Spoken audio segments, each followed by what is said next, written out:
On one, on two, on three. Podcast doesn't exist. Episode 5, brother. We got a lot of crazy shit. The worst baseball game ever in history happened.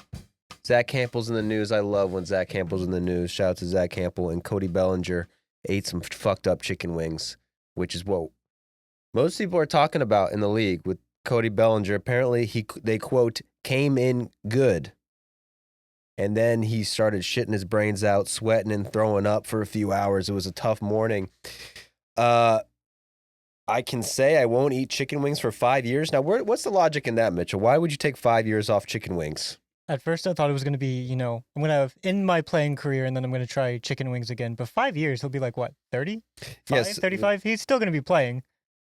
So he's just going to say, I'm going to take 5 years off from chicken wings because it made me shit my brains out. So he shit so much. He had to shit and throw up so bad, he couldn't even play in a game for the Yankees. Oh, my gosh.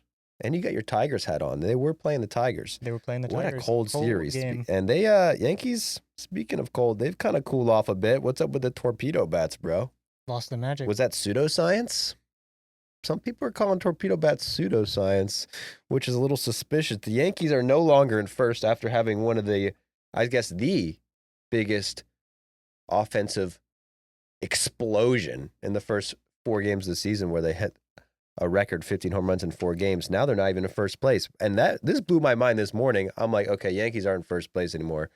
It's got to be the Red Sox, right? No, the Blue Jays are in first place. And I mean, this is a team that for how long? 6 months? More than that, 2 years. Everyone kind of just like poo-pooed on the poo-poo Blue Jays. They can't get a free agent. No one wants to play for them. The only free agent they can get is stupid ass Max Scherzer, and he's got a thumb injury, and now his lat hurts. He can't even pitch. Turns out the Blue Jays actually started off hot as shit right now. Okay, George Springer has been like the best player in baseball. That's good. Their starters have been second best in baseball. They don't even have Yariel Ramirez, who's in the bullpen, and he sucked. If you checked it on that guy from Cuba, he's been terrible. They don't even have Alek Manoah. But once they get Alek Manoah back, I'm telling you, watch out for the Blue Jays. They could be really good this year. Chris Bassett has been like the best pitcher in the league. Leads the league in FIP and ERA plus. But yeah, it's good to see the Blue Jays on top because they've been getting shit on for the past few years, and now people are kind of changing their tune. And we also got a Vladdy Ramirez Jr. situation going on. They're calling this an extension, Mitchell? Right after we ended the podcast on Sunday, Vladdy released the news. And it's a big one. $325 million is a signing bonus. He signed for 14 years, $500 million. So I don't understand that at all. Okay, so he signed for $500 million. Now, if you're a person listening to this, a casual, maybe you don't know all about baseball, $500 million is a lot of money. Like if you have that in your bank account, you're rich. So that's a lot of money on the surface, but he's getting a $325 signing bonus, which makes it more money. So the 500 is including the signing bonus, but MLB has this thing where the signing bonus doesn't count towards like a salary, so he can just go home to Florida, claim that $325 million as Florida income tax, and they don't tax that. I'm surprised more players don't do this. Like, would you rather have $325 million taxed or untaxed? I like taxes. Personally, I like to pay taxes, but Vladdy Ramirez, obviously not. I mean, that's crazy. Is that legal? I mean, the Dodgers did that with Snell. Yeah, he had a huge signing bonus too. And because, I mean, that's a big issue with a lot of people say, and I'm not in these guys' minds, but with Toronto in general. I mean, they've been on the record trying to sign Shohei. They've been trying to sign every big free agent. They've been in the talking with Soto, whereas Soto was close to going to Toronto, but they offer every free agent massive contracts. They've been desperate to get a free agent, but a lot of it has to do with going to Canada. A lot of these guys don't want to go to Canada. There's a lot of issues with visas and shit and going across the border. It complicates things. And then they have, I guess, a lot of taxes in Canada because they have socialized medicine. Ugh! Free healthcare. I want to throw up. Dumb. Okay. But Vlad, he doesn't have to worry about it because he lives in Florida and he can get the money tax free. I wonder if they're going to close that loophole. They should be doing that for everybody because does that hurt the Blue Jays in any way? No. Weird. Canada, look into that. Let's find the Blue Jays $1 billion. So yeah, I saw that he's going to get, so it's $20 million bonus is paid this year. He's going to get paid until what year? So he's paid. There are no deferments, unlike like an Ohtani contract. He's just getting at the end of his contract in 2039. He's going to get paid. But his signing bonus is going to be like $20 million a year. In his final year, his salary, the thing that will be taxed in Canada, is just $6.25 million. Wow. Until 2040. What are we going to be doing in 2040, dude? One of us will probably be dead by then. I'm guessing one of us will die in a tragic accident. Like, looking straight into my eyes right now. I'm looking at both of you, dude. Two of us are going on a plane next week. I'm going to Canada next week, dude. I'm going to Milwaukee, Detroit, and Chicago. Damn, this Mitchell's going everywhere. You got a lot of chances to die next week. Prayers for Mitchell. He's probably dying next week. I'll be good. I'm going to Canada. First time out of the country. Wish me luck. I'm going to hang out with Vladdy. But yeah, you liked it? Do you like the signing? I think for the Blue Jays, after miss after miss after miss, you have a generational talent, and they finally locked him up. Well, do you think he's a generational talent? A lot of people don't think he's a generational talent. I mean, if you take out like 3 years of his career, he's really, really good. Yeah, he's had some ups and downs, but I mean, he had 2021 was one of the best offensive seasons in recent memory. If Shohei wasn't in the league, he probably wins MVP, and that was at 22 years old. I mean, he's the same age as Soto, right? Like, he's young as shit. I guess the only issue long term is that his defense isn't great. I mean, he does have a gold glove. If you want to look into that. You know, he has a gold glove, and you look at his defensive WAR, it was like negative 40 or something crazy, and he won a gold glove. That makes you question gold gloves. But Vladdy signed up for the Blue Jays. If you're a Blue Jays fan, I guess you got to be happy. I mean, a lot of people have been saying like, "Oh, it's time for the Blue Jays to sell, time to rebuild," and they're not doing it. All right, they're locking Vladdy up, and they're in first place, man. So it feels good to be a Blue Jays fan. Give it up for the Blue Jays. It feels not as good to be a Braves fan, but it's feeling a little better. All right, this series against the Phillies was scary going into it. All right, 0-7 going. I guess they were 1-7, 1-7. What now? No, they were 1-7 going into the Phillies series. Come on, you're supposed to be the smart guy, dog. We were 1-7 going in the Phillies series against the Phillies, and going in this series, I was just looking up these stats, and this was a few days ago. Jesus Luzardo, the Phillies' fourth starter, leads the league. They were 1-8. Going into, they're 1-8 now. I thought They're 2-9. They were 2-9. Fuck, we're worse than I thought. Okay, We have a chance to be the first team to 10 losses. that's big. Apologize, Mitchell. We were 1-8 going in this series, and it was scary, dude. Jesus Luzardo, who's like their fourth starter, leads the league in K per 9 right now, 14.25. All right, I was looking at the list. 3 out of the 5 top pitchers in MLB in Ks per 9 are on the Phillies, and that's Zach Wheeler, Christopher Sanchez, Jesus Luzardo. That doesn't even include Aaron Nola. And Ranger Suarez. Yes. Aaron Suarez, fucking Nola has been a little shaky early on, but it's 2 starts. Suarez hasn't even pitched yet. Taijuan Walker has been lights out early on. Best pitcher in baseball. So I'm already putting them ahead of the Dodgers when it comes to best starting staff in baseball. Like the Phillies, I'm crowning them the best starting staff in baseball. So coming in this series, I'm thinking, fuck, dude. Like, I mean, really,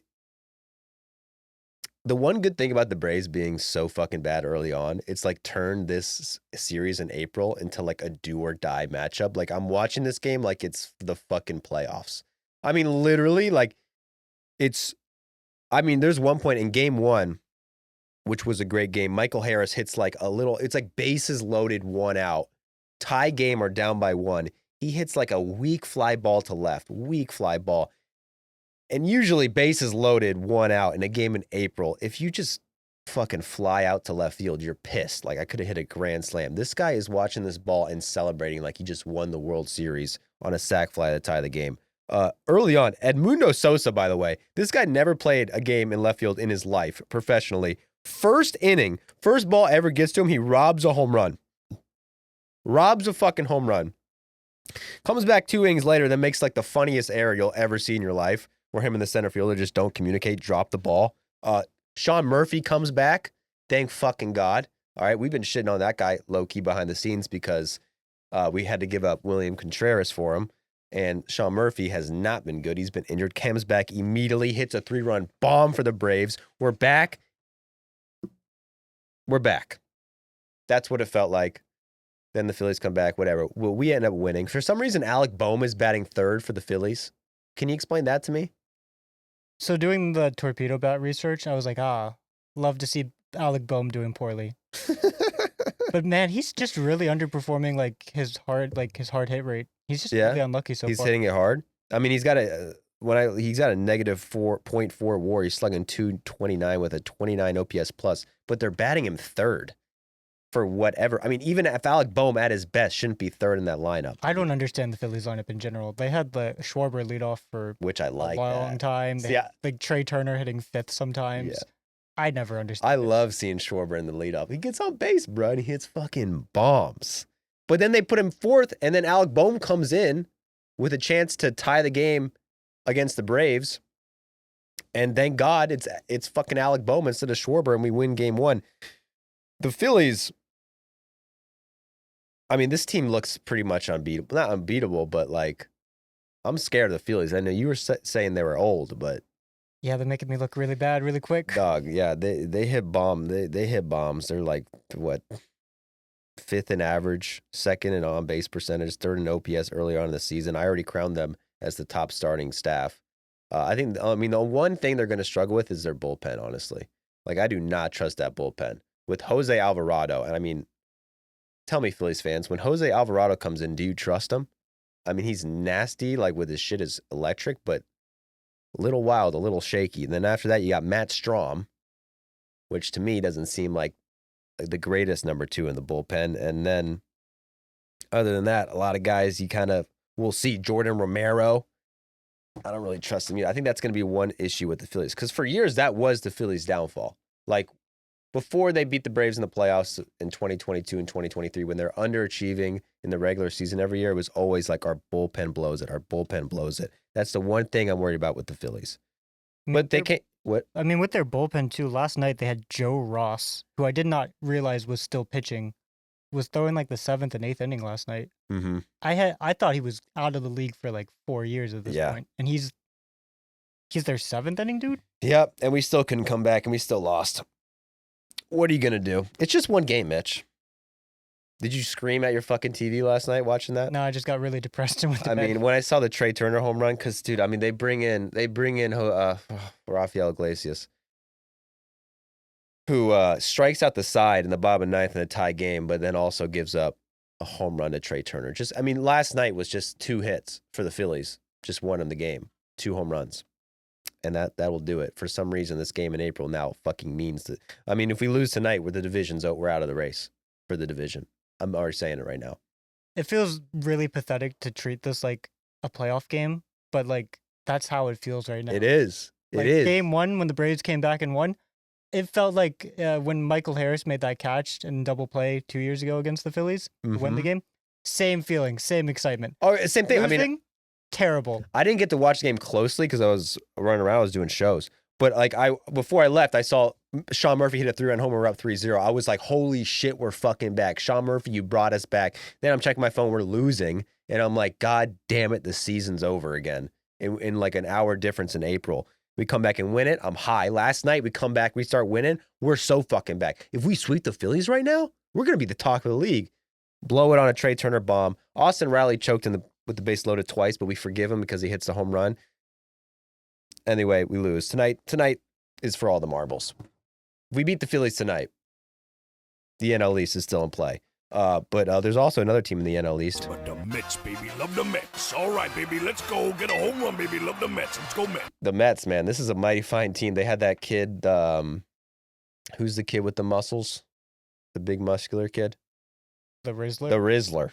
The Rizzler came out through the first pitch, was distracting the pitchers behind the plate, and let me tell you what, I mean, if it feels kind of mean that they're replacing Grimace with the Rizzler, but I feel like that could be a narrative going into the season.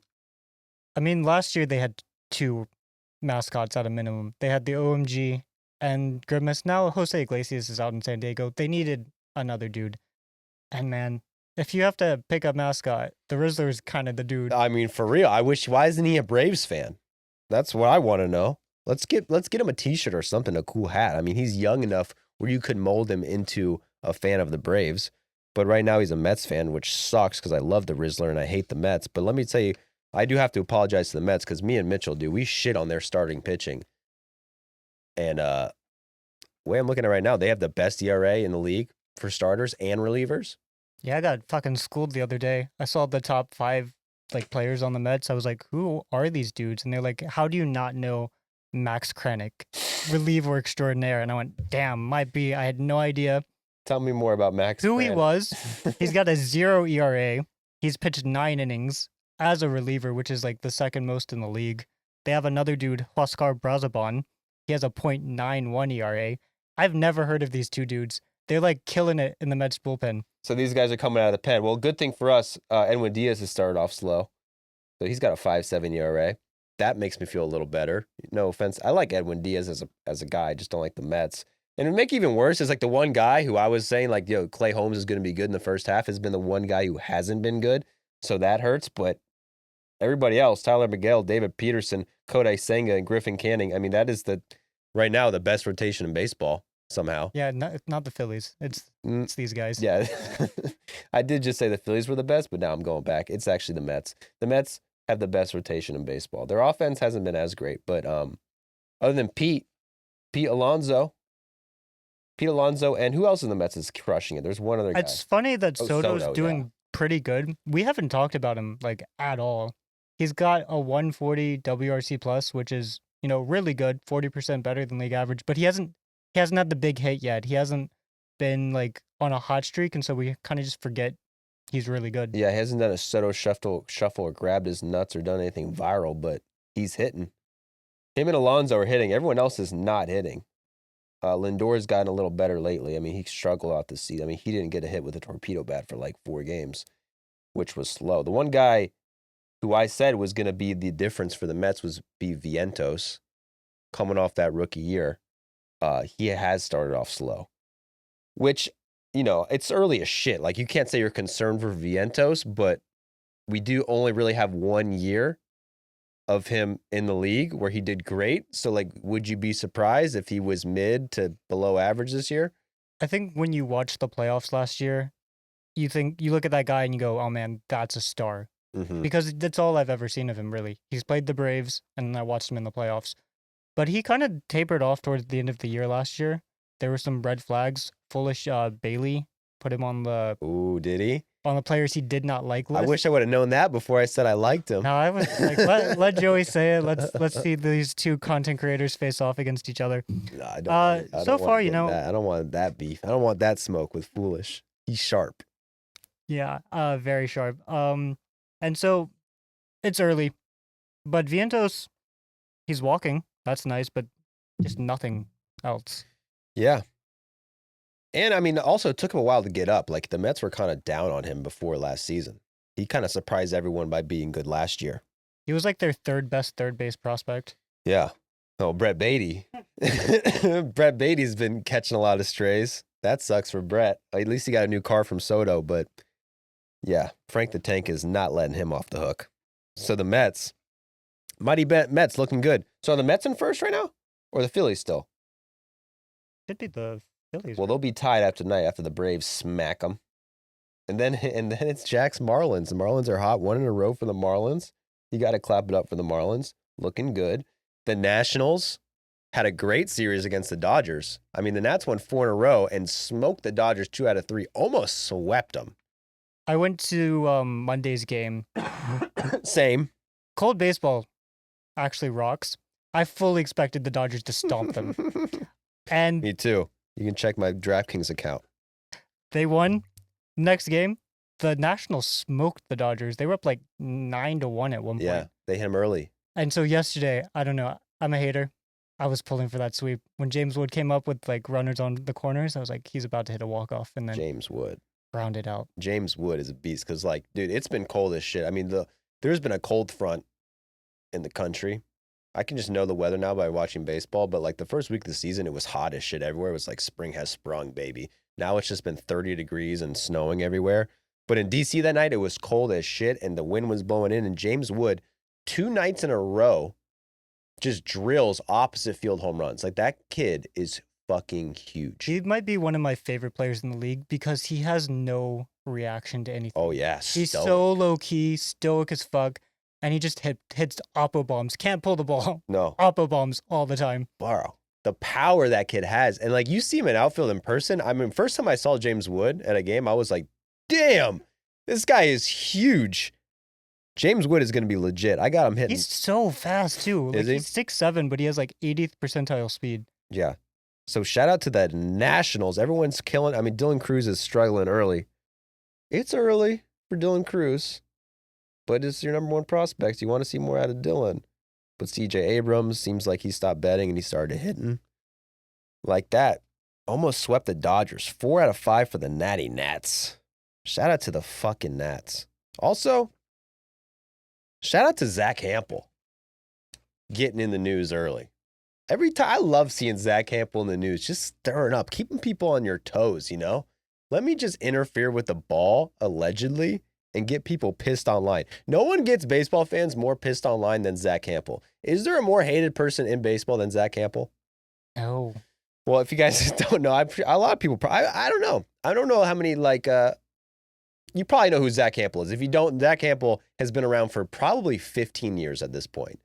And what this guy does, he goes to all the major league games. He's obsessed with catching foul balls. He's the foul ball guys. He has obsession with catching foul balls. Is that a weird obsession, Mitchell? It is a perfectly fine obsession if you're like 6 years old. Okay, brother. What, you don't like catching foul balls? Oh, I love catching foul balls. You caught one I've before? caught one before. You caught one? But I In the air? Yeah, in the air. What? Yeah, standing in my seat, section like 307 in Nats Park. Got a soda foul ball. 307, bro. Yeah. So way up there. It was Soto. That's actually crazy. I've never caught one. But I stood in my seat. I stood up, caught it, sat back down. Damn, watch out, Zack Hample. Mitchell's over there in 307 catching fucking foul balls. I've never caught a foul ball. As a kid, like the bat boys and shit don't throw you one, but I never caught one in the air. Zack Hample has caught. Do you have the numbers? I doubt you have the numbers. No, but, it's like hundreds of thousands. I mean, he has the record. This guy has gotten more foul balls than anyone. Has also gotten in more controversies than any baseball fan in history. For a foul ball guy, you'd think that's kind of just like not really a controversial position. I'm just a guy who likes foul balls. No, this guy's always in trouble. He caught Alex Rodriguez's 3,000th hit, wouldn't give it back, then gave it back. Honestly, I have no problem with it. You catch his, Zack Hample. People give Zack Hample shit for catching Alex Rodriguez's 3,000th hit and not giving back. His whole life journey is to catch a ball like that. This guy goes to all these games, films himself at every game, trying to catch foul balls. He catches a 3,000th hit, historical ball. You think he's just going to give it up for free? No. Okay? So, yeah, he gets in some controversies. Other than that, Fort Bragg game, he snuck his way into a game that was supposed to be only for veterans or whatever. Okay, he loves foul balls. Sometimes you sneak into games for veterans and you're not a veteran. Doesn't matter. And you use a Tinder profile to try to get a match so you can get in. Guy's a genius. I mean, he used a Tinder profile. Tell me that story. So, the Fort Bragg game was exclusively only for active duty personnel. It was in a military base in North Carolina. No way to buy a ticket. So he got on the Tinder and was just like, my name's Zack Hample. Here's all of my information. If you have an extra ticket to that Fort Bragg game, please, please, please, please, please take me. I don't know if that's how he ended up getting it, but well, the young lady couldn't resist. How could you? It's Zack Hample. Have you seen him shirtless? He's ripped. People don't understand. Zack Hample probably has riz. I mean, he is ripped. He gets girls. He went on Tinder and got a ticket fair and fucking square. Sorry, you couldn't get in because you're not active duty. You got to get creative. Zack Hample gets creative. He had beef with the Rockies staff calling out security. Everyone was mad about that. The Orioles game, he caught a ball and they wanted it to give it to Little Man. He said, I'm not going to give it to Little Man. People don't like him because he catches foul balls. They say that he doesn't give them to kids. Okay, Zack Hample's given more balls to kids than anyone. More than, never mind. Let's just say he's given a lot of balls out to kids, probably. But this week, he had a controversial moment where, do you have the specific, what was the situation that was happening, Mitchell? Do you know? So it was just like a middle inning, I think like a fourth inning home run off the bat of Kyron Paris. And he reaches over, I have it, a second inning. It was 2 outs. And he just reaches over. Christopher Morel looks like he's going to catch it. And just Hample gets to it first. The umpires reviewed it. They said the call stands, wasn't fan interference. And the Angels ended up winning by 1 run. Okay, well, that was biased, dude, because he didn't reach over. All right, it was a legal catch. Zack Hample was sitting in the front row in the outfield, like he does. He knows where this ball is going to go before it happens. He's a fucking foul ball home run catching genius. He has the perfect position. Home run comes right to him. He catches the ball. There's an outfielder, Christopher Morel, also trying to catch the ball. He goes up to rob the ball. He's going to catch the ball probably. Zack Hample catches it before he can. They reviewed it. What did the umpires say? Call stands. Call stands, not interference. He did not reach over the wall. Legal catch. Now, everyone on the internet says Zack Hample is Hitler, but me, I'm brave enough to say it's legal. Okay? Did he give it to a kid afterwards, Mitchell? Do we know? No idea, but he got booed. He got booed. He definitely got booed. I saw the clip of him getting booed. Tough look for Hample, but fuck, man. It's a legal catch. Did we not say that about Bartman? Everyone says, if you were Bartman in that situation, you would have done the same thing. If you were Hample in that situation, you would have done the same fucking thing, Mitchell. I know you like foul balls too. You got a great repertoire. You've caught a lot of good foul balls. You're undefeated. So a guy like you, you're probably doing the same thing. Definitely, for sure. So if people started booing you, how would you feel? Excellent, you know. He had to protect himself. That ball was coming to him hot. Not to mention protecting that kid who did not react to the ball Yeah, at all. dude, that ball could have fucked that kid up, man. That kid was about to get nailed by a 110-mile-per-hour home run ball off the bat of Mr. Paris for the Angels. Superman Zack Hample saves him and gets booed for it. So guess what? Get your freaking... Stop hating on Hample, man. He's the foul ball guy. Does Hample have loyalty to any team? No, dude, he's loyal to foul balls, bro. Dude literally wears an MLB hat. He loves foul balls. He loves catching balls, brother. There's nothing wrong with that. Every kid's dream. He's awesome, dude. He just MLB. He looks like an umpire with this hat on. He's awesome. I love Zack Hample. You know what else I like? The White Sox. Because just like Zack Hample, they got a lot of haters.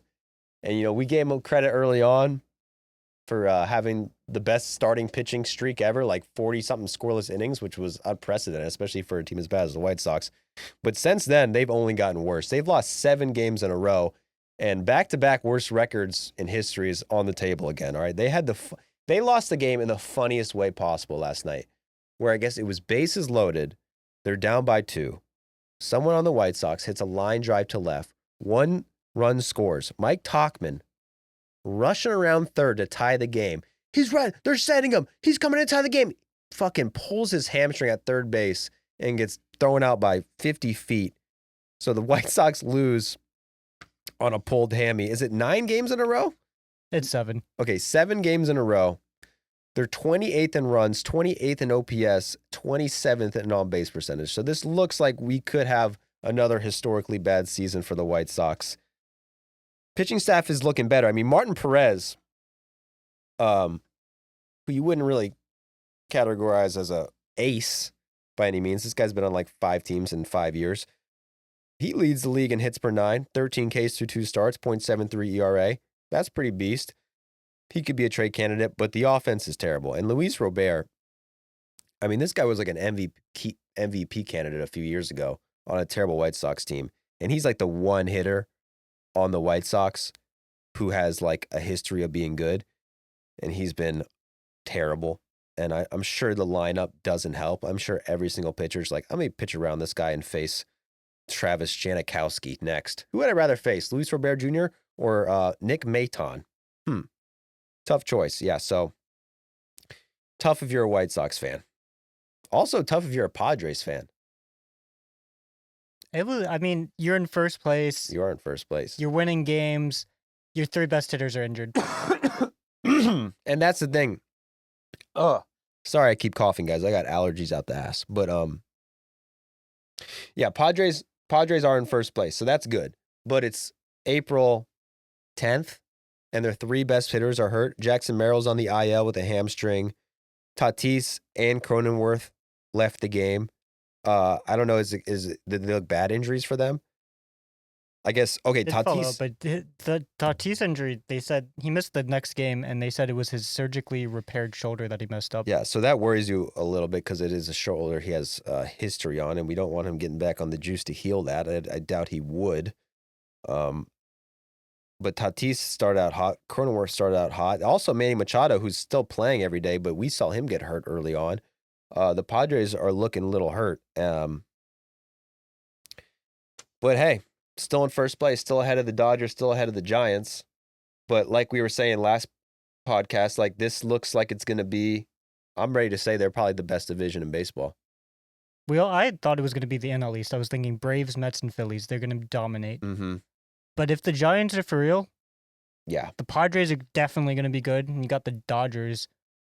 I feel like when they play each other, all those games are going to be must watch. Yeah, that is the X factor. If the Giants can maintain this like they did in 2021 where no one expected anything out of them and they won 107 games, I would say that's possible.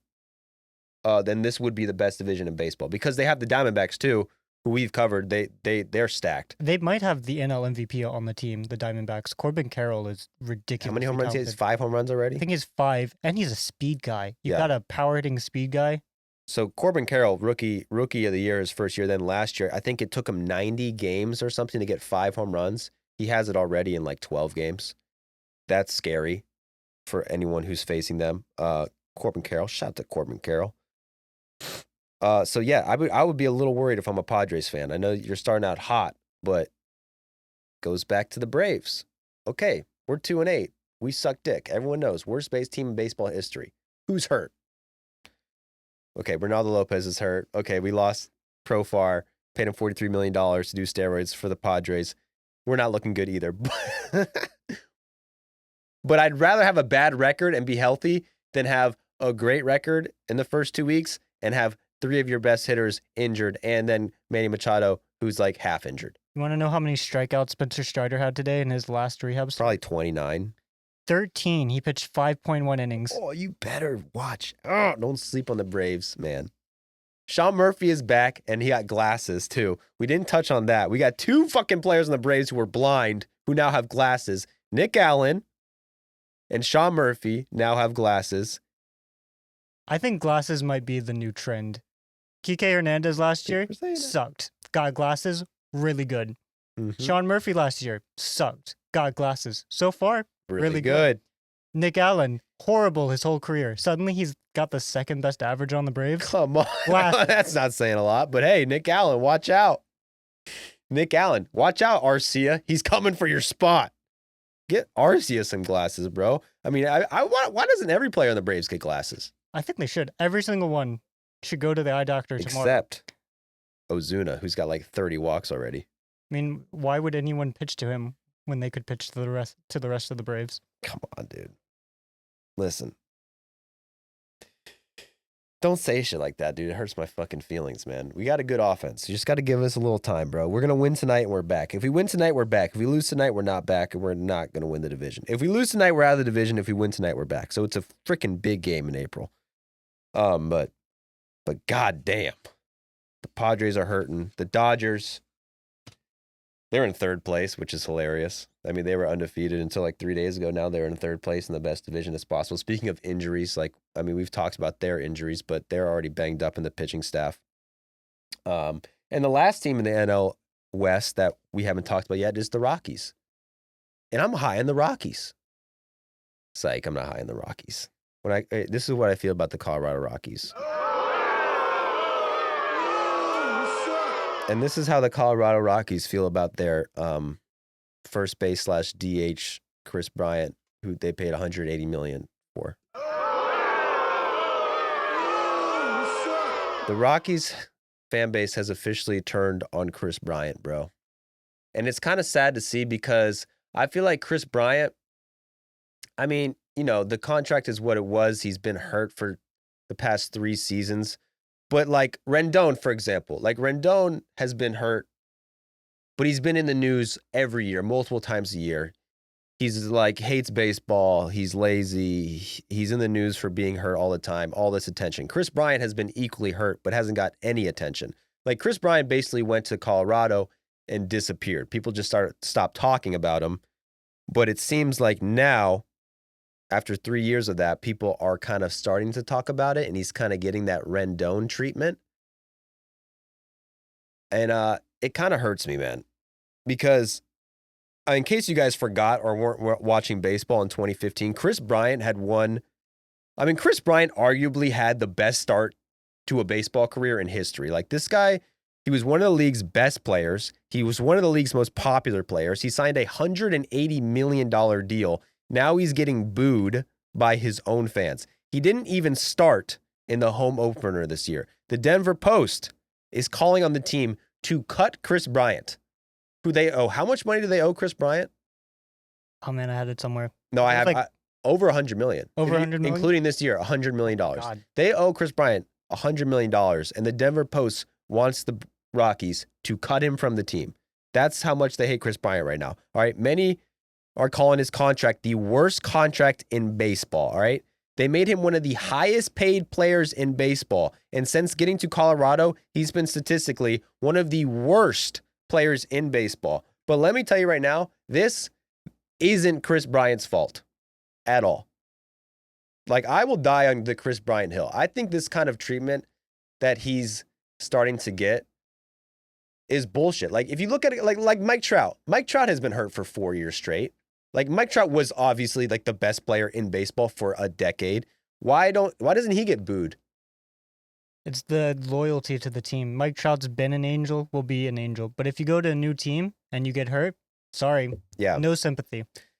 But they don't have sympathy for him. But it's like, why could you blame Kris Bryant for being hurt? And even if you do blame him for being hurt, like, you should be mad at your own franchise for giving him $180 million for no reason. I think what's even worse, though, is like his injuries are chronic. There's nothing he can do about them, and it's going to bother him the rest of his life. He's got a disc issue, and he said that his disc, they're just grinding against each other, and there's nothing he can do about it. It's honestly sad. Like, that should be, because that's what they say about like Mike Trout. That's the narrative. Like, this is depressing. Like, this guy who we all love, who is one of the best players in baseball, is getting his career cut short, his production is cut short based on injuries that he doesn't have control over.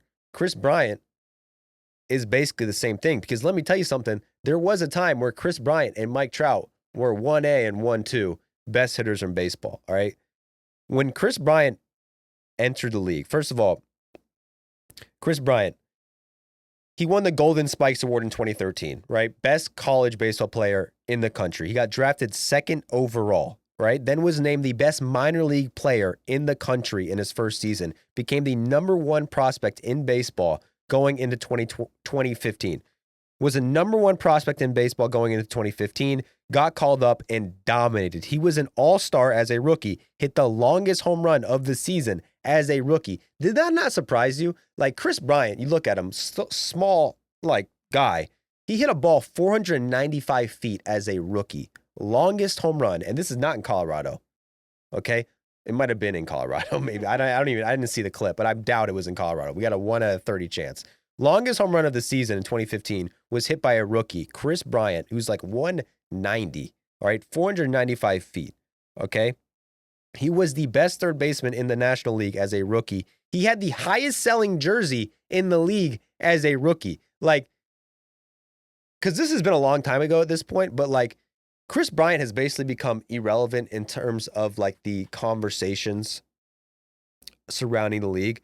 But at one point, this was like one of the most marketable players in the league. Highest selling jersey as a rookie. It was like him and Harper were like, I mean, there's probably a few other guys I'm blanking on, but like when he came up and with that Cubs team that was so electric, like this guy was a fucking star.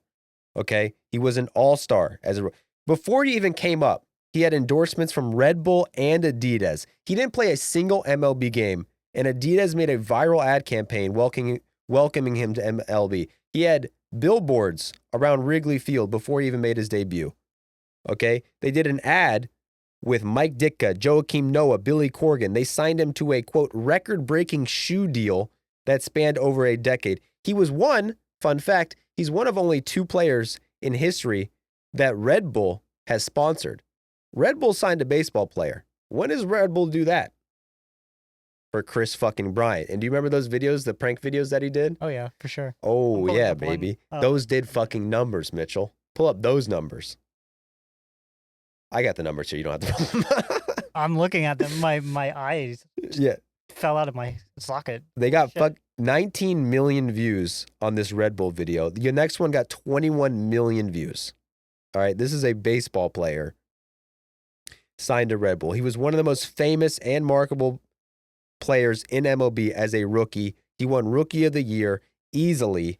The next year, he fucking exploded. All right. This is 2016 Kris Bryant. This was the year the Cubs broke the streak. We all remember Kris Bryant was the face of the team. He was the best player on the team. He was the most popular player on the team. And that was the most popular MLB team in decades. All right. They captured the hearts of America, brother. They broke this streak, 108 years without a World Series. They won it, breaking a 108-year drought in a 7-game series. All right. The viewership at this World Series was the most watched World Series of the fucking century, other than the Red Sox in 2004. Okay.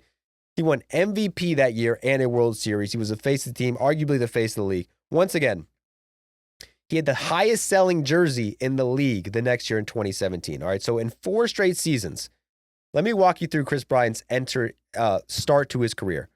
He won College Player of the Year.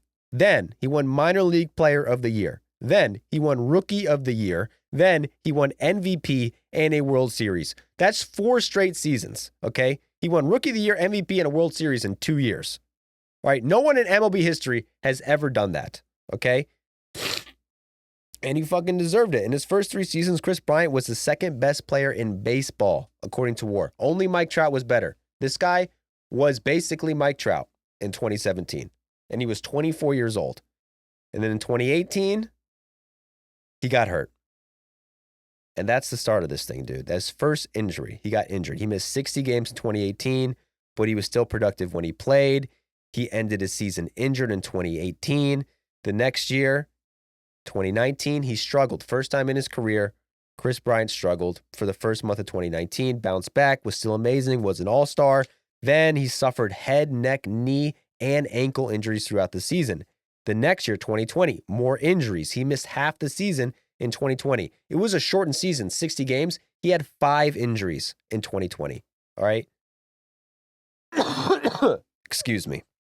So, I mean, how is that even possible, bro? 60-game season and you get 5 injuries?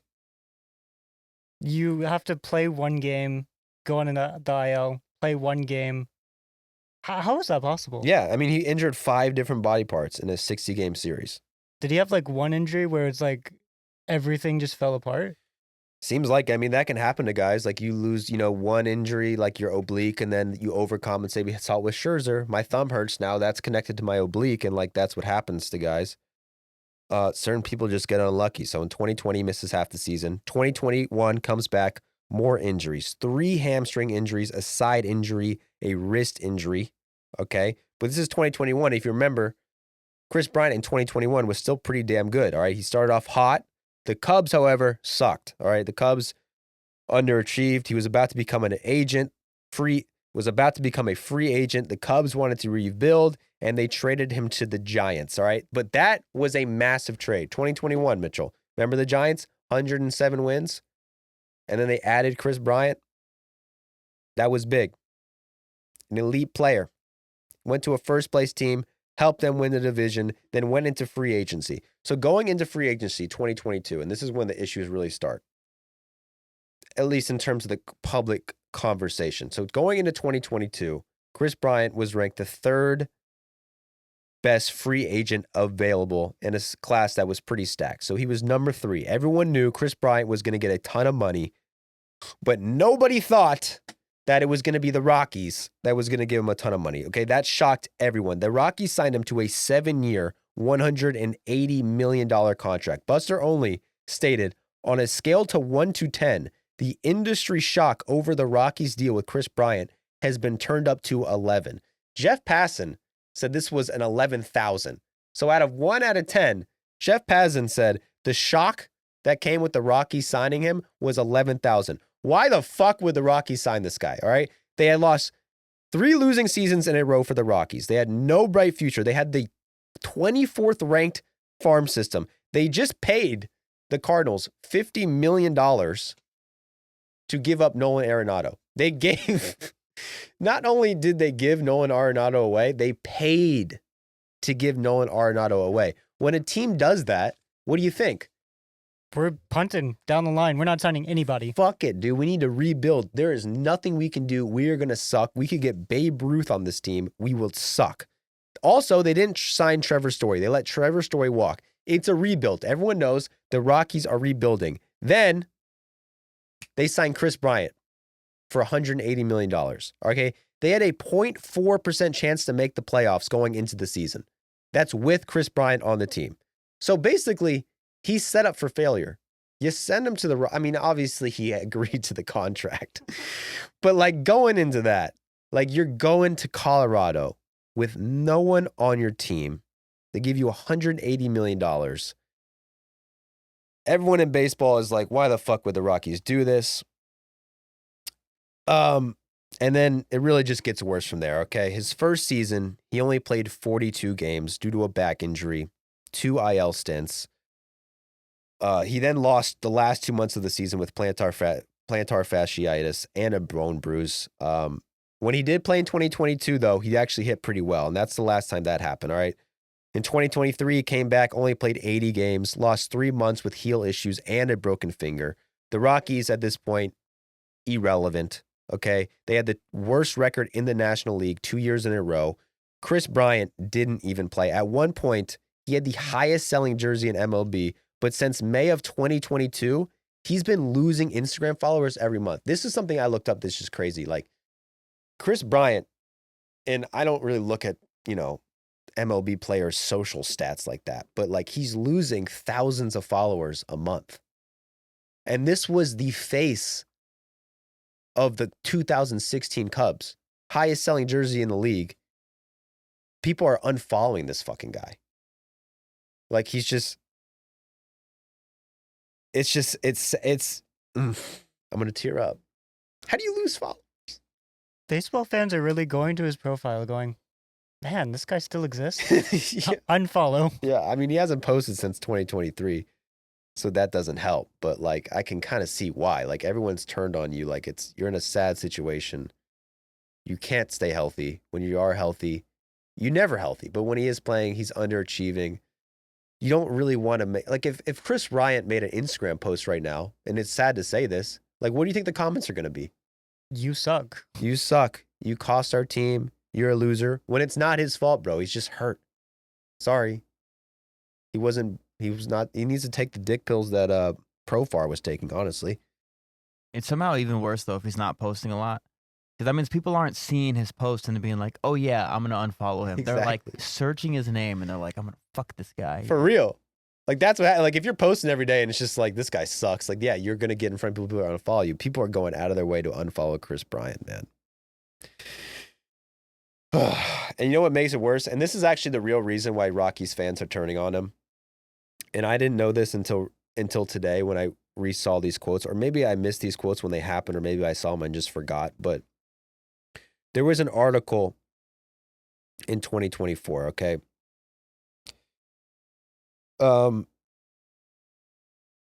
Because it's the thing is like, yeah, everyone questioned why the Rockies would sign him for that much, but also people were questioning like, why would you want to go to Colorado, right? Like, going to Colorado, your team is going to suck, and you're like voluntarily signing up for a team that's going to be bad. So they asked him in 2024, and these quotes that he made is really what made the Rockies turn on him. And Bryant said, the 2022 MLB lockout affected his decision for months. No player was able to talk to teams. So then just a week before spring training started, the lockout ended. Everyone was reporting to camp, but not him, and felt like he needed to make a decision ASAP. Quote, there were other teams interested, but I didn't want to wait around. I guess I didn't do as much research into the prospects as I could. So everyone in Colorado takes that as him saying, like, yeah, our team sucks. Our prospects that we have coming up aren't good. We're going to suck. It's basically waving the white flag, him acknowledging that it was a bad decision. That's how the quotes were taken. Who knows what he meant or what he really thinks. But now people in Colorado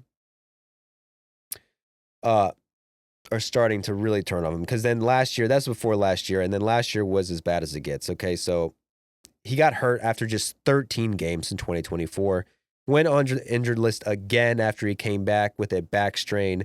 When he got back after that, he got injured again with a lower rib contusion. He missed 120 games last year, and when he played, his numbers were terrible, brother. Since getting to the Rockies, he's been the 8th worst player in the league, according to WAR. All right? And what makes that even worse is that he hasn't even played a lot. All right? So it's like, usually you need to accumulate a lot of innings for your WAR to be terrible.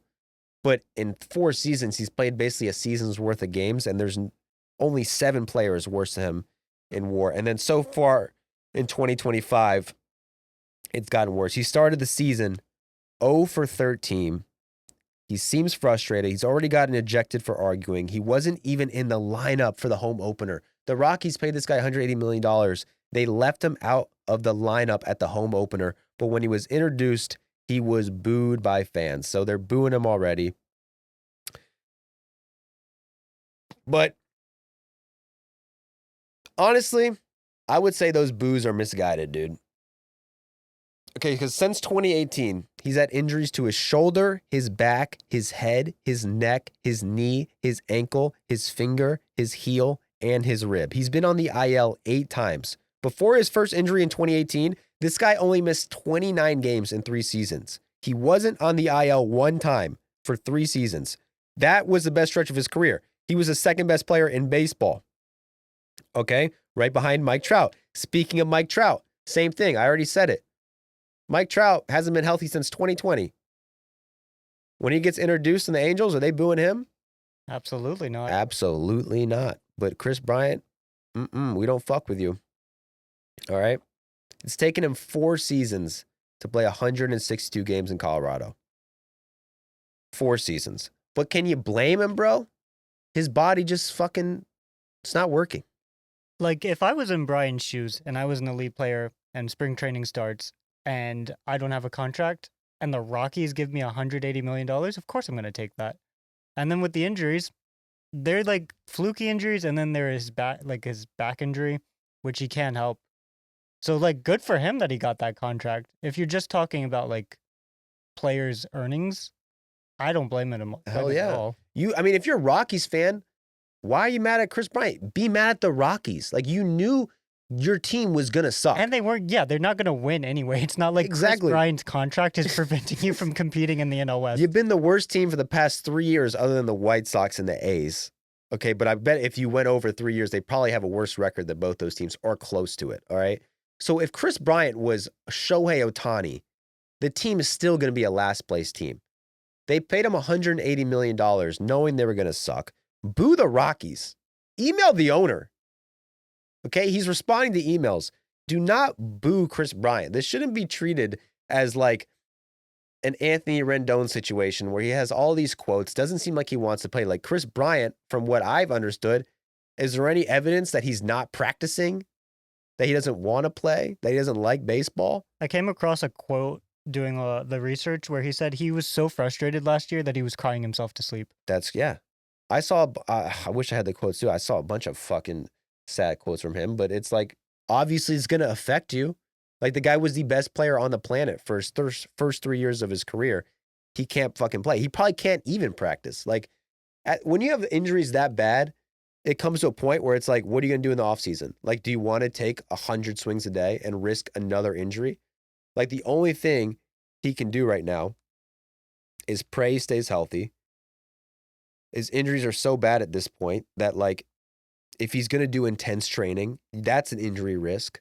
You know, his only option is to get the torpedo bat, which he has done, by the way. So I'm actually kind of bullish on Kris Bryant. He's the latest player to adopt the torpedo bat, man. But I just want to get ahead of this, man. It feels like people are turning on him. I don't think that Kris Bryant deserves that treatment, dude, because it's just injuries, man. Fucking injuries. Plus 180 mil, dude. How much of that has he spent on medical bills? Right? I mean, I'm sure the team covers that, but you know what, Jack? That is a good point. I think if anything, Rockies players should be like celebrating that he's even trying to play. Because if he had Anthony Rendon's mindset, Oh, yeah. dude would have basically just taken the medical retirement at this point. I mean, it's literally since 2018. That was 7 years ago. It's almost every body part on his body he's had to deal with. A shoulder, back, head, neck, knee, ankle, finger, heel, rib. Does he have anything left? That's the whole body. He has nothing left, dude. While you're reading that the first time, Jack was dying laughing because it was basically everything. Yeah. With head, shoulders, feet, and toes. That's Jack for you, scumbag. Laughs at Roki Sasaki crying. Laughs at Kris Bryant, man. These guys face adversity. They got a lot. No crying in baseball. Yep, there's no crying in baseball. And Kris Bryant allegedly has been crying behind the scenes. But fuck, man. Give Kris Bryant a break. We should be celebrating this guy. Not celebrating him, but like, come on. Come on, guys. I'm going to follow him on Instagram right now. Go follow Kris Bryant, man.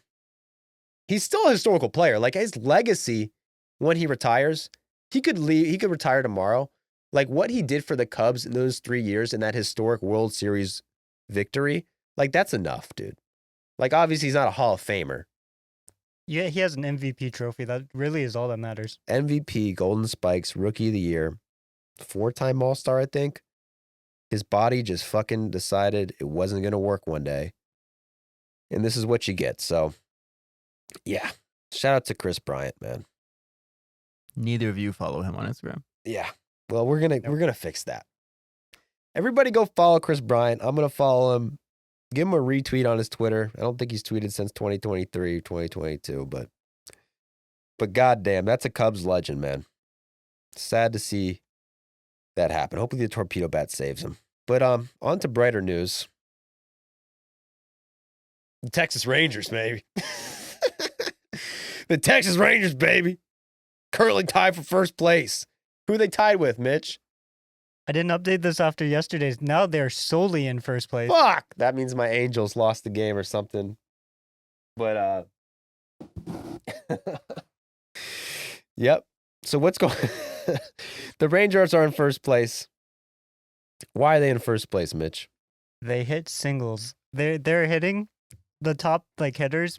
You would expect like Corey Seager, Marcus Semien, Jock Peterson. They all suck this year. Corey Seager finally had a homer or two. But they were like under 60 WRC plus. Their best hitters, Josh Smith, Kevin Pillar, Jonah Heim, they all knocking the socks off the ball. Kevin Pillar still in the league? Yeah. After he was like, I'm retiring, he went, yeah, never mind. Hell yeah, that's a gamer, dude. He can't retire. They're pitching. They've got Nathan Eovaldi, your dude, Jack Leiter, and they know how to win. They're not winning by a lot, but they're winning. Yeah, because I mean, even in their starting pitching, 9th in ERA, bullpen is 18th. That's not necessarily going to make up for having a mid offense. They have a -8 run differential, but they know how to win. Are they getting lucky or are they legit? I think they're getting a little lucky. But with their star, like Semien and Seager, you expect those guys to hit. Yeah. If Seager doesn't figure it out this year, I'd be shocked. Like, I think he kind of already has. So they've won games without their best players doing anything. Yeah, so you can look at that 2 different ways. I mean, I'm going to look at it in the positive way. Like, you're winning without your best players. They got a lot of great players. How's Jock Peterson doing? This is his first year in Texas. Yeah, when I checked yesterday, it said he had a -3 WRC plus. Ooh. He did better yesterday, it looks like. Now he's up to 10. Well, I don't like what you found it. You're tweeting out. Follow Mitchell on Twitter. What's your Twitter? Min sub 4. Min sub 4. Jock Peterson's basically using a new bat every single time he comes to the plate. So for the torpedo bat research, he was on the list. So I was like, okay, let's see it. and I was like, this isn't no torpedo bat. I watched another bat. I was like, this is a totally different bat. I went through just 2 of his games. He used 6 different bats. Damn, 6 bats in 2 games. That's a guy trying to find something at the plate.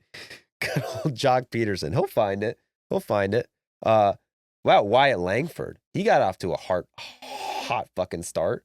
Am I wrong? I deleted this part in the notes, so I don't have it in front of me. Yeah, he is their top player by WAR. He has a 154 WRC plus, but now he's injured.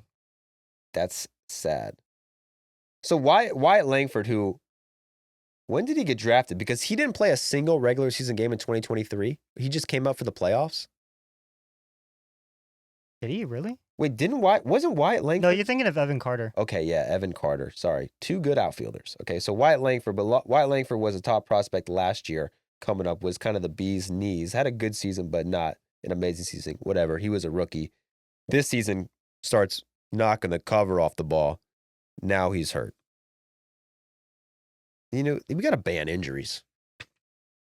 That's your first acting duty as commissioner? I know. Why take over for Manfred? Why hasn't Manfred ever thought of that? Your torpedo bats, fucking pitch clock. How about you ban the fucking banning injuries, steroids? dude? Just ban injuries. Yeah, I mean, if you legalize steroids, I bet injuries might go down. Let's get some HGH in here. Brewers. Moving on to the Brewers. Everyone wants us to talk about the Central teams. The Brewers. Brewers started the season, fell victim to the torpedo bats. All right, had the worst starting pitching ever. First 4 games of the season. I mean, we saw what Nestor Cortez did. Give up 3 home runs in 3 pitches. All right, they allowed 11 or more runs in 3 out of their first 4 games. So in 3 out of to start the season, these guys gave up 11 runs or more. 3 out of the 4 games. You're not going to be a good team if your starting pitchers have a 10 ERA. And they weren't. They were 0-4 to start this season. None of their starters went more than 4 innings. But since they got out of New York and the torpedo bats, they've been the best in the league. I didn't even update it. Their ERA has gone down since I last checked. So let's see. They have the 3rd best ERA in baseball since after the New York series. 3rd best in baseball. The fucking Brewers, they just do it. They could have another good year like that. I mean, they don't have good starters on paper. Freddie Peralta, he's a good pitcher.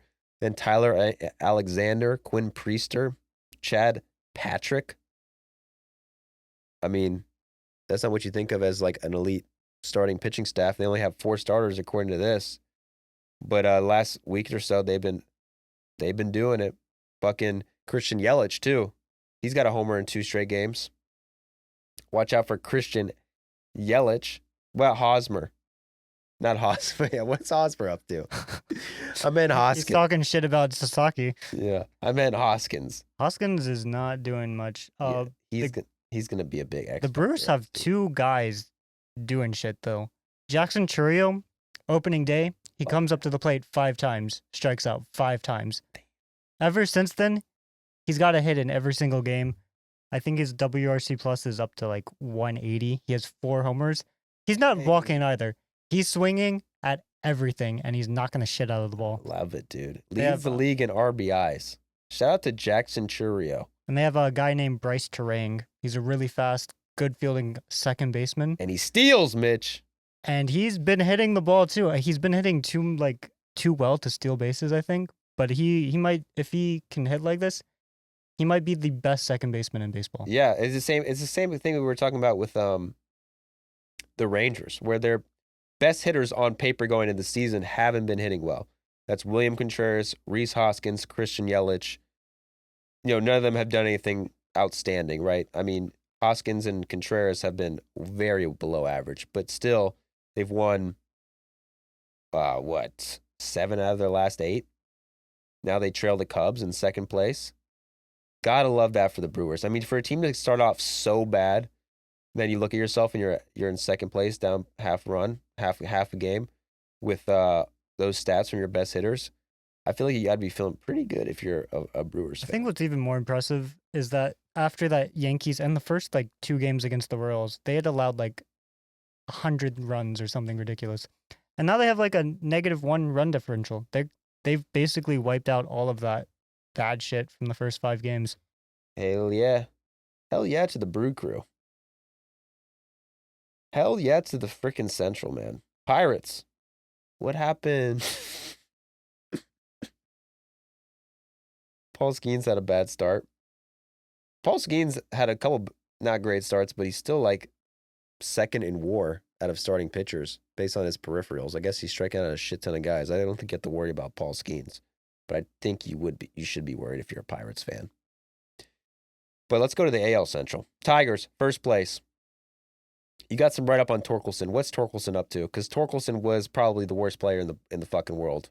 So At what coming point? into this season, Torkelson didn't even have a job. They signed Gleyber Torres to play second base. And this is the first overall pick he, in baseball. yeah, he was a first overall pick 5 years ago. He came up in 2022, was terrible. He had a decent year in 2023. Last year, he was so bad he got sent to the minors. First overall bust was what it was looking like. Mm-hmm. They decided to sign Torres. They said they're moving Colt Keith to first base. The GM, the day they signed Torres, says, Torque, you still have a job if you play well during spring training. Basically, he had to hit the shit out of the ball during spring training, or he was either going to get traded or released. MLB Trade Rumors did a poll, and out of 8,000 votes, 60 or 70% of those votes thought that he was either going to start the year in the minors or he was going to get traded. Now, he's like a top 10 hitter in baseball. He's got a 200 WRC plus, which if it wasn't for Tyler Soderstrom, he would be We'll get to the soda stream. the soda stream. And now he doesn't look like a bust. Gleyber Torres got injured hitting a home run. So now Torkelson's playing first base every day. The Tigers are really good.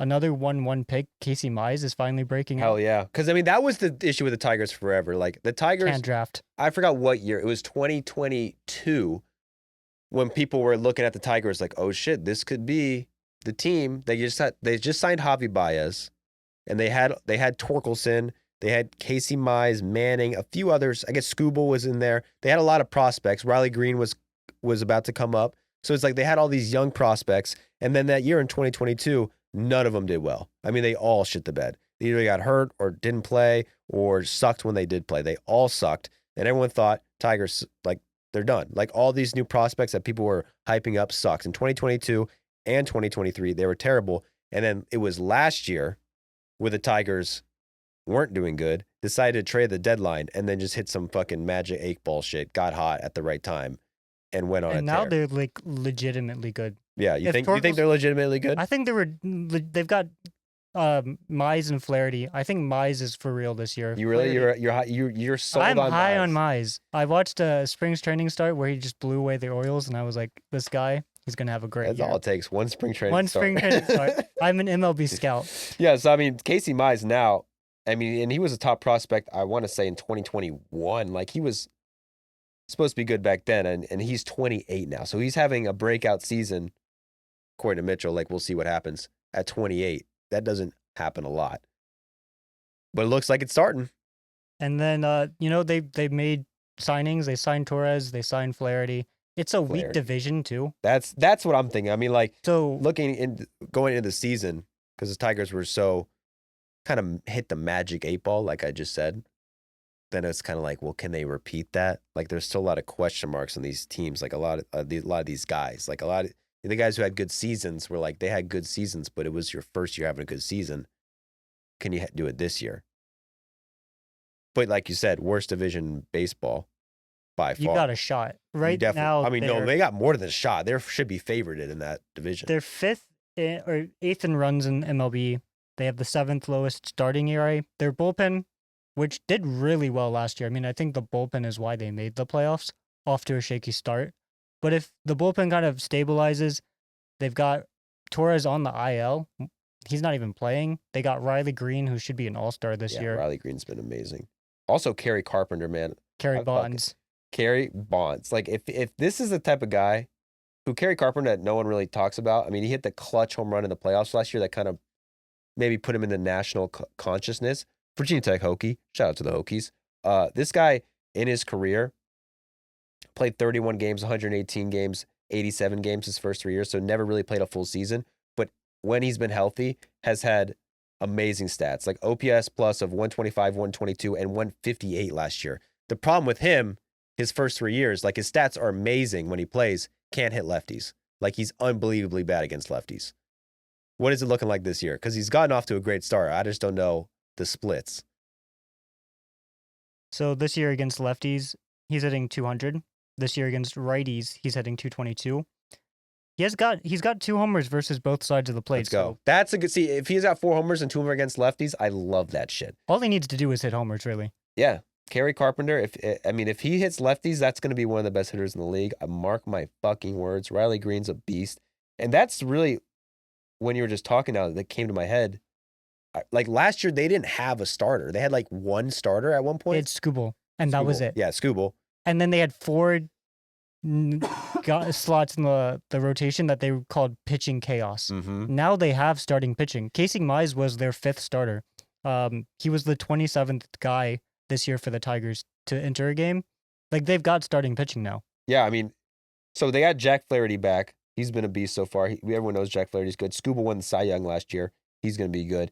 If Casey Mize is what Mitchell says he is, holy shit, this is going to be an elite starting staff. Because then you got Jackson Jobe down there, 22-year-old top prospect. High hopes for him. If he does well, damn, Tigers. Got a high ceiling 5th starter basically in Jackson Jobe. Yep. Doesn't matter if he doesn't do that well this year. The potential is there. Yep.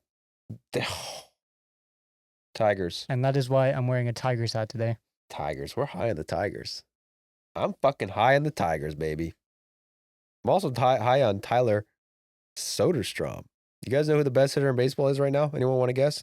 Jack, if you had to guess, who's the best hitter in baseball right now? Judge. Aaron Judge? Yeah, fucking right. It's Tyler Soderstrom, the Soda Stream, coming out of Sacramento. Local kid. He said, fuck Oakland. I don't want to be playing Oakland. I'm from Sacramento. I love the Sacramento A's. This might be the only guy who likes the Sacramento A's more than the Oakland A's. All right, so far, he's tied for first with 6 bombs. SodaStream? 6 bombs? Come on, baby. 3rd in WRC plus. Don't forget, last year he was actually pretty good. People forgot it. People weren't paying attention to SodaStream. He had 114 WRC plus last year. Top 100 prospect, only 23 years old. He's hitting 500 off fastballs, and he's from Turlock. Okay, it's not that close to Sacramento.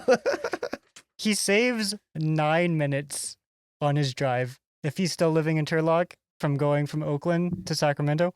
That's So- 18 minutes round trip. All right. That is probably enough to clear his head to hit better. You know, 9 extra minutes in traffic, you're pissed off. Mm-hmm. It's California. But now you've saved 9 minutes one way. You're getting an extra 9 minutes of sleep every night. He's hitting bombs. Hell yeah. I mean, I was there. He's not that much closer. I like that narrative, though. He likes Sacramento. He doesn't like Oakland. 9 minutes drive. If he could be pulling a Dallas and literally live at his hometown, Dallas Braden used to drive like an hour or 2 hours to and from each Oakland game because he wanted to live in Stockton, California, which if you don't know, look it up. Stockton, California is like the worst place in the country to live. But Dallas Braden was like, Stockton 209, motherfucker, you know, and he wanted to live in Stockton. So I think SodaStream, I'm going to guess, has little Dallas Braden in him, stays in his hometown, and now his drive is just 9 minutes closer, and it's making all the difference. Shout out to the Oakland A's. They are pretty fucking mid, dude, to be honest. Like, I fucking deleted this stat. What are the stats? Aren't their pitchers doing terrible, but the hitters are doing amazing? The pitching is horrible. I can tell you I why think they're right now. like 25th in ERA. I'm pretty sure that park is like insanely good for hitters. I looked it up, and it's like the 3rd or 4th best hitters park this year so far. Uh-huh. But I do feel like that ball is just flying out of there. Yeah. I mean, they're going to need a bigger Because sample their size. offense is really good. Yeah. I mean, they were good last year. They had a bunch of bombs last year, too. But I think that is like kind of playing like a little league park going into that. And stay tuned because we will do more on the Sacramento A's team because, I mean, this stadium, I don't think it's going well, bro. Attendance looks light, dog. And It's all the opposing team's fans, too. yeah, it looks light. The other night, it was like all Padres fans. Yeah, and it only fits like 10,000 people. So if it's like the stadium looks half full, it's like, what is that? That is bad. It's tough. 2 minor league parks this year, or 1 minor league park, 1 MLB training facility. And like a lot of I think the capacity for this park in Sacramento has to be that grass area. Uh-huh. So like as far as seats go, I don't know off the top of my head, but that's got to be like 70% of what the ballpark says the capacity is. Well, Those seats are empty. you know what rhymes with Sacramento? Sell the team. I expected a button there. Sell the fucking team. Bring them back to Oakland.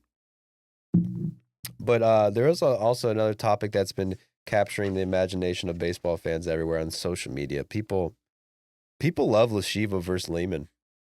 What we just had, if you haven't been paying attention to Twitter, because if you weren't on Twitter, you would never fucking know this probably, but we just had what people are calling the worst baseball game in history, but it wasn't. It was electric, all right? There's a modern Orthodox Jewish school in Manhattan. They have lost 99 games in a row. They haven't won a game in 3 years, okay? Only 2 players on the entire roster have won a single college game. Their opponent this week was Lehman College. They have lost 43 games in a row, okay? But going back to Yeshiva University, which is, 43 games is bad, but 99 fucking games in a row, Mitchell, holy shit. I was talking with that about that with Jack, and I'm just like, imagine going to college and your whole college life there, your team never wins a game. Yeah. Let's be honest, I'm sure these guys aren't like that dedicated to the baseball team. But at the same time, I'm guessing they're playing for the baseball team. They're not good, and they're going to practice every day. Yeah. Jack said, are they going to practice every day? I don't know if they are. I didn't come across that in the research, but I played club baseball in college. I feel like it's probably kind of similar to Yeshiva University going to, it's like they're on scholarship. You know what I'm saying? I don't even think they have a baseball field, maybe. They do, but it was in such terrible condition they had to move to New Jersey. Yeah, that was actually Lehman. They're supposed to play at Lehman's field, and that was the better of the two teams. They didn't even have a field ready for so. But Yeshiva University, which is the worst of the two, they lost 47 games by 20 or more runs. 47 games they've lost by 20 or more runs. 5 games they've lost by 30 or more runs. They lost a game by 42 runs. Yeshiva University, God bless them. Their opponent, Lehman College, they're in the Bronx. They've lost 43 games in a row. Their field wasn't even ready, so they had to play this game in New Jersey. All right? I don't know if you guys have been to New Jersey in April. But on game time, it was 44 degrees with winds reaching 30 miles per hour for the two teams with the largest losing streaks in history. Yet the fans, they were there. All right, the stands were packed, mostly Yeshiva fans, rooting for a team who's trying to avoid losing 100 games in a row. It's all the marbles, brother, because we don't want to reach 3 digits. This is your best shot, too. You know what I'm saying? Yeah, it's like, what are the odds? You're going for 3 digits, which is way worse than 2 digits. Everyone's lost 99 games. But very few people have lost 100 games. So to avoid losing 100 games, you get the luck of a draw, and you get to face a team on a 43-game losing streak. Okay, so Yeshiva, I was looking into their stats. Last year, this team had 1 qualified hitter bat over 200. This year, they have 2 qualified hitters with an average over 218, and their captain, Jake Arnow, who's putting up Ohtani numbers. They have this one kid who is just beasting. He wasn't there last year. He just transferred in. He's like, I need to save these motherfuckers, all right? I am the Ohtani. I'm going to become the Ohtani of Yeshiva. Save them and let my people free, dude. I'm going to fucking do it for Yeshiva, all right? So he comes in hot, all right? Arnow, God bless Arnow, man. He comes in, he goes off. First game, he goes 3 for 4, scoring 2 runs, putting Yeshiva up. So Yeshiva's looking good. All right, it looks like the streak's going to end. They got a 5-4 lead. However, Lehman, they didn't want to go down. They didn't want to go down slightly. They loaded the bases with nobody out. So to avoid a 44-game losing streak against a 99-game losing streak, they get the bases loaded, nobody out. What do, Mitch? Well, they get picked off at second, get thrown out stealing third, and then a runner gets gunned down at home. The crowd goes fucking crazy. Bases loaded, nobody out. Everyone gets out in the baseball. Everyone gets out in the base path. And then Yeshiva's hype. Okay, and Yeshiva has the lead, right? Like 99 games. It's been a long time coming, dude. We can see it. We can smell the lead. We can smell the win. Guess how they blow this lead? They hit a batter to lose the game. They hit a batter with the bases loaded, lose the game, and they have a 100-game losing streak. Lehman College ends a 43-game losing streak.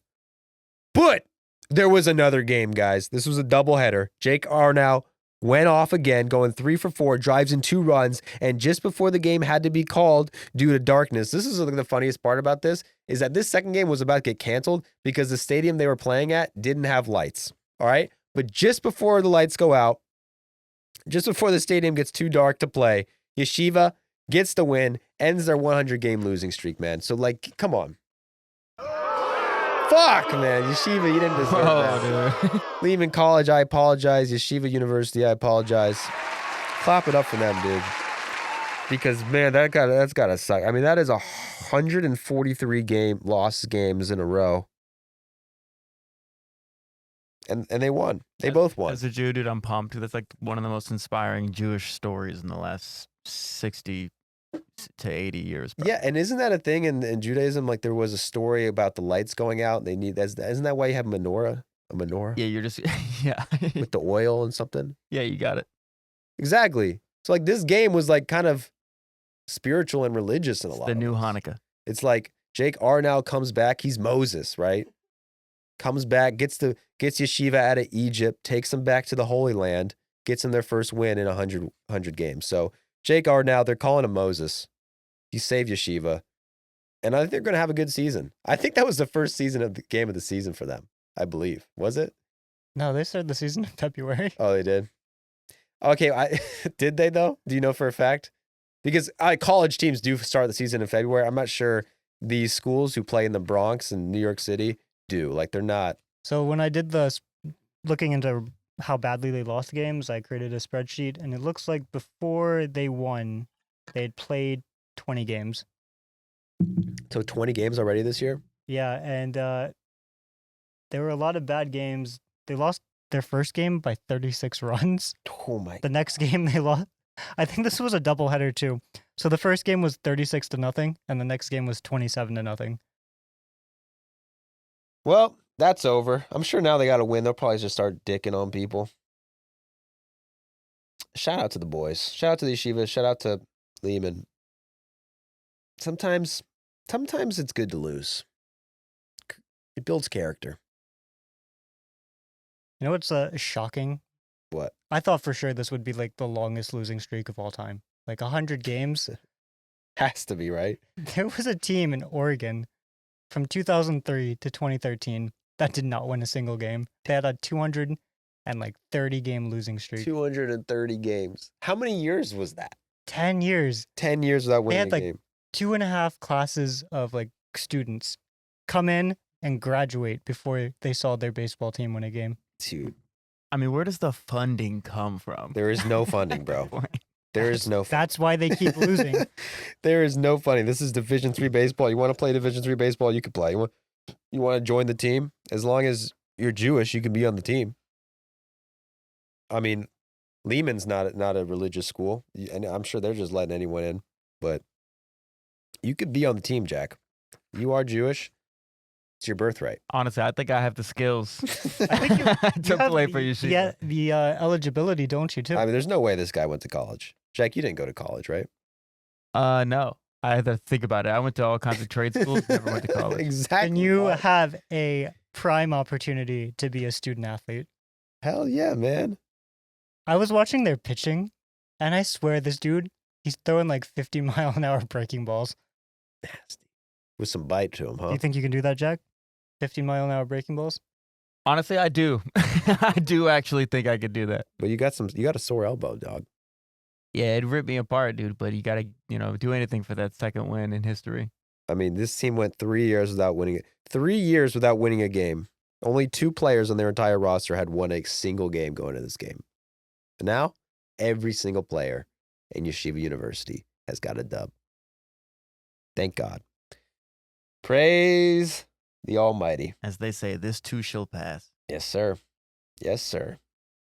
All right, guys. Anything else you want to close it out with? Any topics we want to cover? I keep hearing this comment. I want to talk about the Twins. What do you got on the Twins, Mitch? Anything? Byron Buxton missed another game, but he's not injured this time. What do you miss it with? Personal reasons. Ooh, that's always might be worse. Yeah, so Twins, we've talked about you. Yeah, we talked about the Twins. There's more of the Twins. I mean, the Pablo Lopez, one of the best starters in baseball for the past few years, he's injured. Damn. Wait, Pablo Lopez is injured? And so is Royce Lewis, man. That hurts me, though. Royce Lewis could be like a Kris Bryant situation, but without the Kris Bryant peak, where he's never not injured. Royce Lewis, you'll get like the 10 best games a hitter will ever have, and then he'll like jog to first base and his hamstring will snap. I know. He's electric when he plays, but he doesn't play. Okay. 143 OPS plus his rookie year. That's over a full season. That's hands down rookie of the year. Next year, 58 games, even better. 149 OPS plus. Injured most of the year. Last year, 107 OPS plus. Pretty average, but he was injured the whole year last year. Playoffs, I think he did great. I think he's got like 6 career grand slams or something. He's clutch, but he gets hurt. He's like, and Buxton's the same way. I mean, people have been saying that about Buxton for years. Like, this is an MVP candidate if he's healthy, but he's never healthy. And then you got Carlos Correa on the squad, too. What did people talk about Carlos Correa?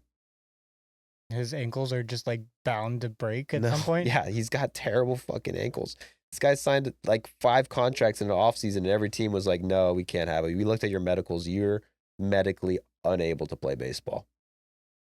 But Carlos Correa had an amazing year last year. Were you aware of that? Yeah, he did like a 5-WAR season in 82 games or something like that. Dude, yeah. 3.7 WAR in 86 games for Carlos Correa last year. Like, in my fantasy league, like, Carlos Correa went undrafted. And I'm sure that has a lot to do with, like, them predicting his injuries, but, like, that is the problem with the Twins. Everyone you have on your team who's good is injury prone. It's too cold in Minnesota. It gets cold in Minnesota. Cold in Minnesota. And now fucking Pablo Lopez is hurt. I mean, I don't see him on the injury list, but... That's like a today news. Oh. Yeah. Well, you got Joan Duran. He's got the nastiest pitches of all time. But, yeah, man. Get some players who don't get hurt. I'm suffering over here as a Braves fan for like half a season. I would be dying if I was a Twins fan. Like, they had a 99% chance of making the playoffs last year. Didn't. Yeah. Your superstars get hurt all the time. It's cold. It's Minnesota. You have to live in Minnesota. Well, NHL playoffs are coming up, so they can be happy about that. I'm sure if you like the Twins, you like NHL. What's your favorite NHL team, Jack? I saw some comments asking that. I'm a Tampa Bay Lightning fan through and through. There you go. The Caps are going to smack them if we ever have the chance. Caps are going to win the Cup this year. Shout out to Ovechkin. Love you, dude. All right. So any other closing final thoughts? We're about to wrap a bow on, put a bow on it. You good? Mitch, anything? If the Braves continue to lose, it might be the end of me. Season's on the line tonight, Good luck man. to the Braves tonight. Season is on the line, bro. Well, the good news is, even if we do lose, we probably don't have to play a team as good as the first 3 out of 4 series we had. Who we got coming up? The Rays. The Rays. So that's better. I like that better than the Phillies, but Someone asked me today, when do you think the Braves are going to win 2 games in a row? And I circled the 28th and 29th when they played the Rockies. is it really going to be that long? Do we not have an easy series before that? The teams that they play are all just like decent. They play the Rays, the Blue Jays, the Twins, the Cardinals, and the Diamondbacks. God damn it, dude. Like, if I'm on a losing streak, I don't want to face any of these teams, For even the real? Cardinals. God. Well, offense is going to wake up. Speaking of the offense waking up, I'm looking at it right now. The Rays are getting slapped by the Angels. And Mike Trout's got a bomb. Taylor Ward has 2 bombs. Joe Adele has 2 bombs. So if this stands, Adele had 2 homers in the inning. let's go, Joe Adele. Maybe it's his breakout season. You know what's fucked up? Every time someone has a breakout season now, I'm going to start thinking they're on steroids because of Profar. I was about to just say. Joe I don't Bell's on think steroids. I feel such animosity towards the player that I do for Profar. Yeah, Torkelson, you make me so mad and so sad. he fucked us over. You know what? It's all right. You know what? If the Braves aren't good this year, I'll just like the Angels. You know? Yeah, I'm already prepping. Go Tigers. Tigers, that's your squad? Why not the Nationals? Do you don't have faith in the Nats? And at least you can't. I can only root for the Nats as long as they're bad. I feel the same way. I used to hate the Nats so much just because growing up around here, everyone liked the Nats. But like the past few years, I'm always just like, oh yeah, go Nats. As soon as they get good, I'm going to be like, fuck them. James Wood, I hate you. Like as soon as they're at 80 wins, I'm a James Wood hater. But for now, he's like a top 5 player for me. Yeah, I don't hate James Wood. I got a future on his home runs. So just get 18 home runs, and then if the team's good, retire. I'll have like 18 home runs by July. All Oppo bombs. I'll pull one of them. We'll all be shocked. That's why I bet it, Mitch. Follow me on Instagram and Twitter. Get my go to my secret Discord where I'll give you all the betting pits. It's only like $1,000 a month, and I'll tell you exactly how to make the most money sports betting, guys. See you next time.